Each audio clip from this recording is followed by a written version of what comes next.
and welcome to today's Fireside Chat. Today, we're going to be talking about entrepreneurship and healing communities through starting your own company. And today, we have one of our master entrepreneurs with us, Lloyd Cambridge, and he's going to be talking to us about his work in communities and how he has been changing the trajectory of many average people. And so, you're going to want to hear these stories. And as well, get some tips because we know when you are financially well, it also improves your well being. So do us a favor before we go any further and like this post for us so we can begin to get some traction on this, and also comment below throughout the fireside chat. If there's anything that resonates with you, we want to hear it. We want to connect with you. So go ahead and engage with us. And if you're joining us from anywhere, please feel free to let us know so we can shout you out. And even if you're watching us later on, we still want to see your comments. So continue to comment below. And then, of course, don't forget to share this message out so that we can continue amplifying these messages that matter most to our communities. And lastly, don't forget to follow us at iRaise.org on all social media platforms. Hey, Lloyd, thank you so much for being with us and for joining today. Thank you for having me. How are you? Yeah, well, I'm doing well. I'm so happy that you're here. I'm really excited to talk about entrepreneurship. It is a subject that is very near and dear to my heart. And so I love the fact that you're doing this work, and I'm really excited to jump into it. Awesome. Thank you for having me. Yeah, absolutely. So let me read your bio for those that don't know you, and then we'll jump into some questions. So, Lloyd Cambridge is the founder and CEO of Progress Playbook, which is a small business training and economic development consultancy. Progress Playbook's clients include New York City Department of Small Business Services, City Harvest, Brooklyn Children's Museum, the Actors Fund, and New York City Housing Authority, as well as many more. Prior to starting Progress Playbook, Lloyd was the director of New York City Business Solutions. And prior to that, he was an underwriter and credit analyst at JP Morgan Chase for their middle market division. Lloyd has supported over 10,000, that's huge, entrepreneurs and business owners throughout his career, and has shared his expertise on entrepreneurship and business development with organizations like Goldman Sachs, 10,000 Small Business, the Small Business Administration, and New York University. He earned his BS in economics from NYU and is an alumni of the Curro Leadership Network. That's incredible. Thank you again so much, Lloyd, for being here. Thank you. So I see that you've been doing this work for quite some time. News to me that you also was at JP Morgan Chase. So I want to learn more about that in just a few minutes. But if you can just start off by telling us, how'd you get started into this work? Yeah. You know, I started from, just being a young kid, really tell you the whole origin story, but being a young kid in Yeah. Brooklyn and wanting really to, as a young person growing up in Brownsville, wanting to start my own business. I think one, to enhance my own lifestyle. Sure.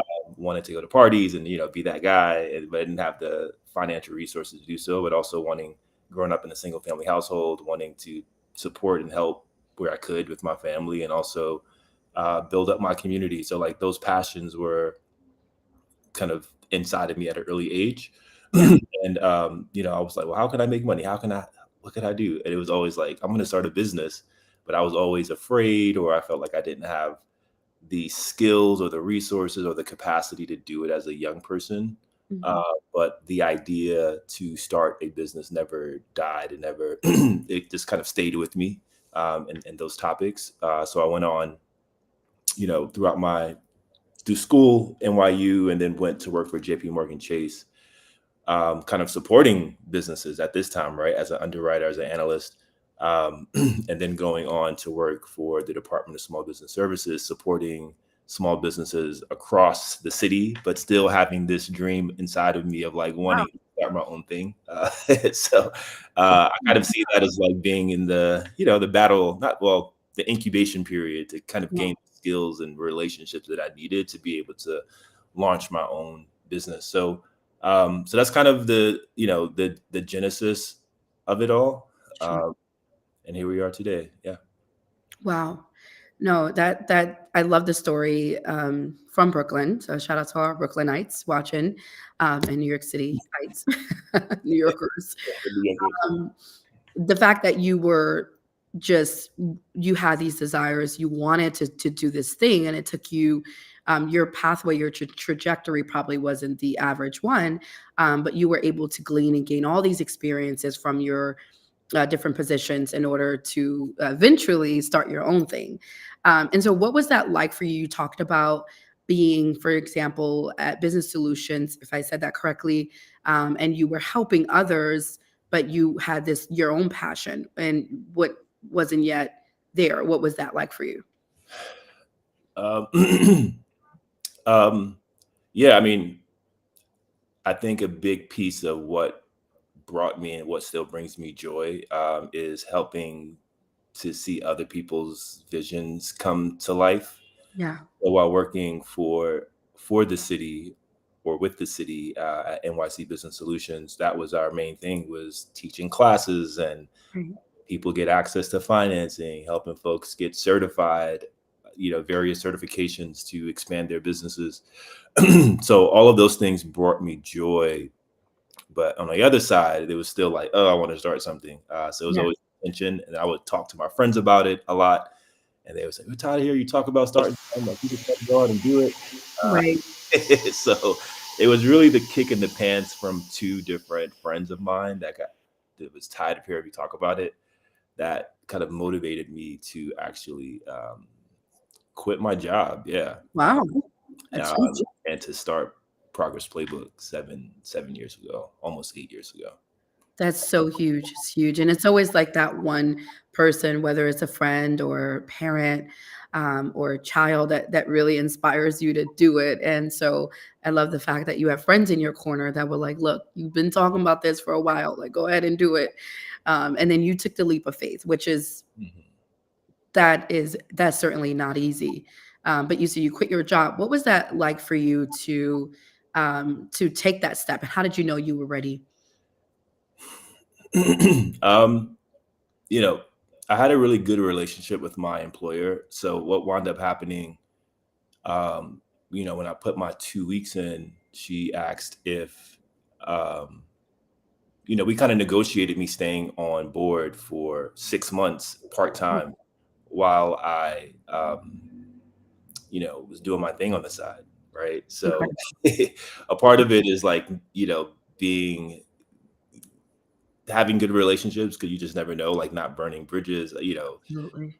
Um, so that was a blessing in terms of being able to work part time. And then over those 6 months, I just know that I wanted to do business education and support entrepreneurs in a different way, in a more customized and personalized way to kickstart their ventures. Yeah, Um, but I didn't know exactly how, the how. sure. My initial concept was around creating these online courses and things of that nature. But then I got an opportunity to work with the Actors Fund. They're now called the Entertainment Community Fund. But through my networking prior to launching my own business, building my network, I had somebody reach out to me maybe like a couple of weeks after I quit my job and be not really knowing what my next step was going to be. Yeah. I had a friend that reached out, well, a colleague, and he said that the Actors Fund is looking for a consultant to help them to build an entrepreneurship program for performing artists. I was like, oh, Incredible. that's Right me. up your I'm alley. your guy. Right. So they became my first client, literally, couple of. So that's kind of how I knew. Like I was like, oh, I just had to take the first step, and then as as they say, God or faith or whatever, caught me, and that opportunity opened up, and I took advantage. And they're still a client, 7 years later. Wow. So we designed a program to help performing artists across the city in New York and LA, like people on Broadway, hairstylists, guitarists, musicians, to start Wow. sideline businesses as they continue to pursue their art, because they have what we call like episodic income. Income is going up and down based on gigs. So how do you Right. kind of stabilize it through starting a side gig, side business?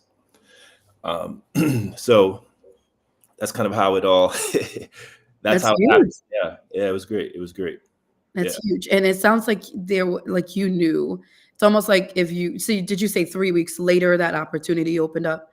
So it's Yeah. almost like if you had waited a month later, or even 2 months, that probably wouldn't have opened, I or mean, maybe you wouldn't have recognized it. yeah, I would have been like, no, I'm okay. I'm good. I have a, so it kind of happened all at the right time. Wow. So tell us, you've helped over 10,000 people start their own companies. If you could think of like, I'm sure there's many success stories, but that one success story that you are really proud of, and that may be also touching for you. Yeah. So we do have so many stories. We have three different incubators. So right now, Progress Playbook has three different incubators. That's what we primarily do right now, is design incubators to help people to start, build, and grow their businesses. So we have one for folks that are starting traditional small businesses like um, yeah, catering, cleaning businesses, Sure. apparel, etc. We have another one that focuses on neighborhood well-being for people starting Uh, social enterprises that enhance the well-being of their neighborhoods. yes. And then we have another one for youth. It's called Start an Empire, where we introduce young people, primarily in high school, to entrepreneurship Sure. and community development. So there are a million stories. Yeah, I can imagine. It's incredible. I don't know if I can think of one, but I have one gentleman that I can think of. His name is Andre Ritchie. He has a organization. Um, um, why am I blanking on the name of his company right now? It's a nonprofit organization under Mhm. our neighborhood safety Right. category, and sorry, our neighborhood well-being category, or the incubator. And he has a basketball camp in Red Hook for young people in Red Hook, which I love. And born and raised in the Red Hook houses, and just being able to see and understand his background, and kind of see now that he's now starting we helped him start his nonprofit, and now kind of seeing that he's getting not government, but grants from Amazon and IKEA, to kind of see where he started from. you Right. with just an idea, to where he is now. I think is amazing. Partnerships with with the Brooklyn Nets, and partnerships with Wow. Carmelo Anthony, and That's awesome. all of these. So just having an idea, and the persistence, I'm going to say, with him, to see something through, even if it's messy and it feels messy and Oh, it yeah. is messy. Oh, uh, definitely. and be able to accomplish what he's be able to accomplish. But we've had other folks that have started, you know, again, we work with a lot of folks from Niger as well, starting clothing brands and being able to open up their own stores in the Lower East Side, or Wow. in their neighborhoods as well. So those are the types of small Major. business stories that we do, especially coming from neighborhoods like the one that I was born in Brownsville, Brooklyn. So that's what we care about. That is major. And I think even just working with individuals that are in NYCHA, New York City Housing Authority, and bringing something like this groundbreaking, actually seeing results, and it being from someone that looks like them, is not something that we see every day. How important is that to our mental well-being, being able to do that kind of stuff? To start businesses, or to, I think the primary thing that in which, yeah, I think one of our first responsibilities as humans is to create, right? So we are beings that have visions, and we have dreams, and we want to be able to bring those things to fruition, into life. That requires a certain mindset to be able to bring something to life, right? So I think, um, you know, dreaming big, and understanding worthiness, understanding that you deserve it, Mhm. understanding that that you deserve abundance, and that you deserve not only abundance and financially, but abundance in terms of peace, That's and incredible. other things. We all deserve that. And helping people to create that avenue well, helping people to create that and leveraging business as a way to support that, I think is Yeah. powerful. And not only for you, and the powerful thing about entrepreneurship is that it's not only about creating well-being for yourself, but it's also about creating well-being for, everyone that the company kind of interfaces with, customers, partners. Like, you have the ability to create well-being for everyone. That's awesome. And I love the way that you broke that down because we don't even really, I guess, talk when we talk about entrepreneurship, don't think about it in the context of how every person that you're connected to through that company is their lives are transformed or changed for the better, whether that's a customer, whether that is an employee that you end up taking on, whether that's a volunteer who connects with your company. You are making a difference through your company, excuse me. So I'm wondering if you can talk about what the neighborhood well-being initiative looks like and why that's also connected to mental well-being. Yeah. So we have a, a program. We work with the Mayor's Office of Neighborhood Safety, and they had contacted us and asked us if we wanted to design a neighborhood incubator focused on helping residents, primarily in marginalized neighborhoods, uh, to come up with to identify problems in their neighborhoods and figure out how can those problems be addressed with business through profitable social enterprises. Right. Um, and when we think about safety, really, and well-being, we think about it in a real holistic kind of way. So Sure. that includes there's five, at least for the Mayor's Office of Neighborhood Safety, how they think about well-being is in these kind of five verticals or five priority areas. One is like physical space. So, what types of businesses can we create in our neighborhoods that enhances the physical space, like the cleanliness, the sanitation, the recreation, the parks, the play, like all of those things. Because that brings about a level of peace if your community is clean, for example, right? Mentally, emotionally, spiritually, and that has effects, I think, on your health and your economics. So physical space is one priority. Another priority is economic stability. So ensuring that people have access to education and job opportunities and career growth, entrepreneurship. So there are businesses that can also be created in that priority area. And then there's health and well-being. So thinking about the physical health of a neighborhood, like the residents, so food insecurity and public health and mental wellness. Like, what types of businesses can the residents start that address the problems connected to that? Then we have safety and justice, which deals with like crime and social issues and gun violence, things of that nature. And then lastly, youth development, anything dealing with like supporting young people to grow.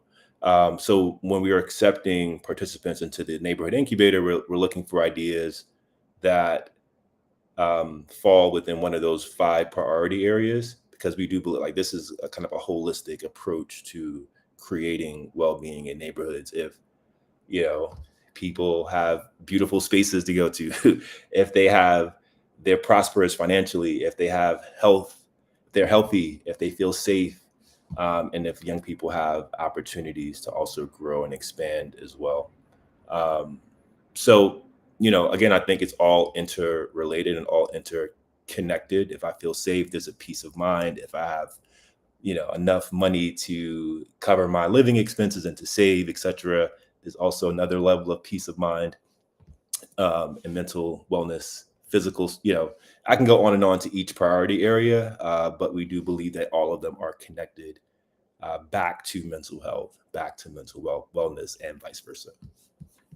Wow. No, that's I'm listening to you I'm like you're painting almost like a picture and I'm seeing it like a community in a neighborhood that reflects the community. So these are members of the community that you are rising up or you're training and you're helping and empowering to reimagine what wellness looks like in their community through entrepreneurship. Yep.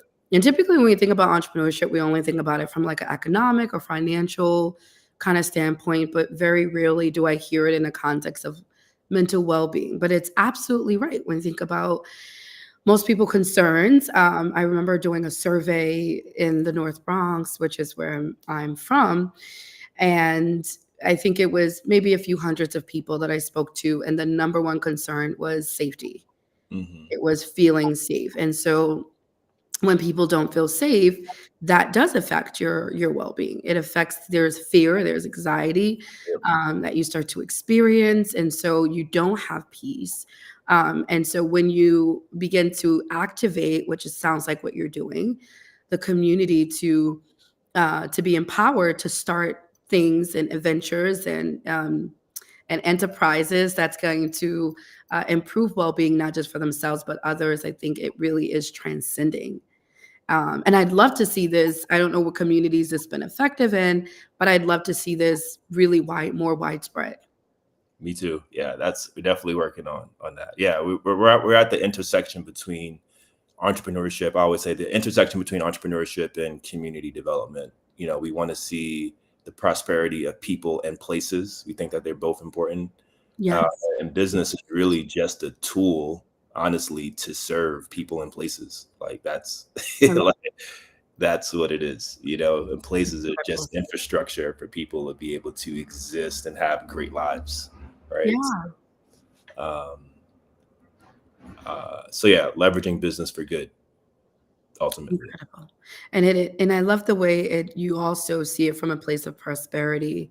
And what people are looking for, that like people want a better quality of life, and you offer them that through this. Yeah, So we deserve that. Like yeah, absolutely. everybody deserve an amazing quality of life. But we Yeah. also have to be the pioneers of that.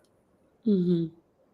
And I love that you're inspiring people, because I think the other part, when you think about why people don't start companies, a lot of it is fear, or they just don't feel like they deserve it, or they're worthy enough to do something like this. Yeah. And a lot of times that does keep people back. And I've found in my career, most of the time it's connected to a trauma, Yep. to something that has happened that has told them that they're not worthy enough to have this. And so I love that you're changing the script and changing the narrative. Yeah, that's one of the things that we want to go deeper in as well, in terms of when designing entrepreneurship programs. A lot of times we focus in on the technical like a lot of in the ecosystem focus on the technical pieces, create a business plan and get access to financing and da da da da da da, da, right? Mhm. Social media, without addressing the Psychological mindset, piece. emotional piece of the entrepreneur, as you Absolutely. know.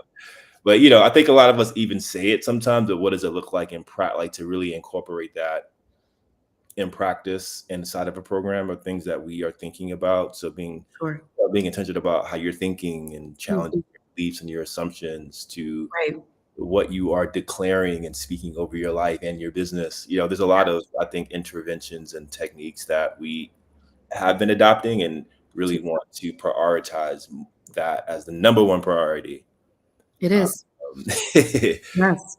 when it comes to building anything for yourself, business, community, etc. So I love that. I love that so much. And th- thinking about because it's, again, focusing on a technical aspect, but I would like to say the majority of starting a company, it's more psychological than it is technical, because you got to get past imposter syndrome and thinking traps and negative thinking patterns in order to even start and then to be persistent. yep, you got it. I mean, you do this too, so Absolutely.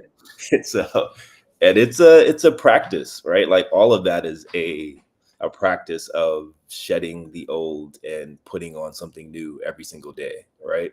Um, and it does stem from, a lot of it stems from your past, right? Like cult, like yeah, they say we're programmed by our family, by the culture, by all of these different things. We just pick up all of this stuff kind of unknowingly. Yeah, And in terms of how we show up in our lives and our businesses, it's impacted by those things. So they all have to be addressed. Yeah. incredible. Incredible. How do people, if someone is interested in connecting to Progress Playbook, they want to be a client, how could they do that? Yeah, our website is the best way right now. So that's progressplaybook.com. I see it in the chat. Thank you on the screen. progressplaybook.com or on Instagram at Progress Playbook. Those are the two best ways. You'll learn more about like our upcoming programs that we have. Excuse me. Yeah, and we're like super creative and innovative. We like to think so. So we're always coming up with like new ideas and just trying to figure out how to make the experience better, more effective. Not only better, but effective, meaning you get results. So anyway, check us out. I love it. This is incredible. So please, this is the website, progressplaybook.com. Please reach out and browse the website and see what new events and things are coming up. And I think just any tips that you can provide to those that may be in the middle or a little afraid to get started, that you can offer them. Yeah. So this, I'm talking to the folks that are like trying to get started, right? Sure. Or maybe in different, because I think in your entrepreneurship journey, you could be in different places. You could be trying to get started already there, or Yeah. just in a place where you feel like you haven't made the traction that you've wanted. Yeah. Um, I feel like there's so much advice that I could give, and I'm trying to nail it down to a few points.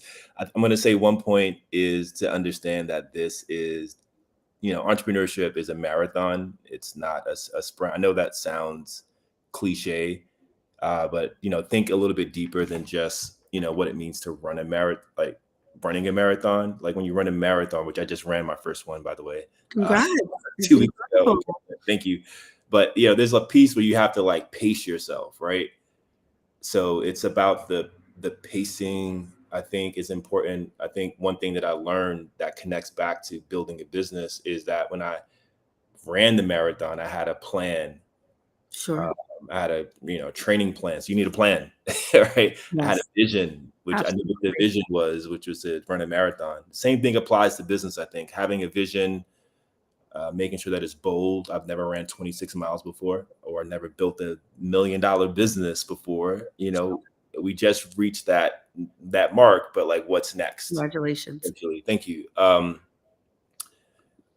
having that vision, having that plan, and then the other part of that is the character piece, right? Like the ability to run when I didn't want to run, or get out of bed and do those numbers when I didn't want to do those numbers. Oh, yeah.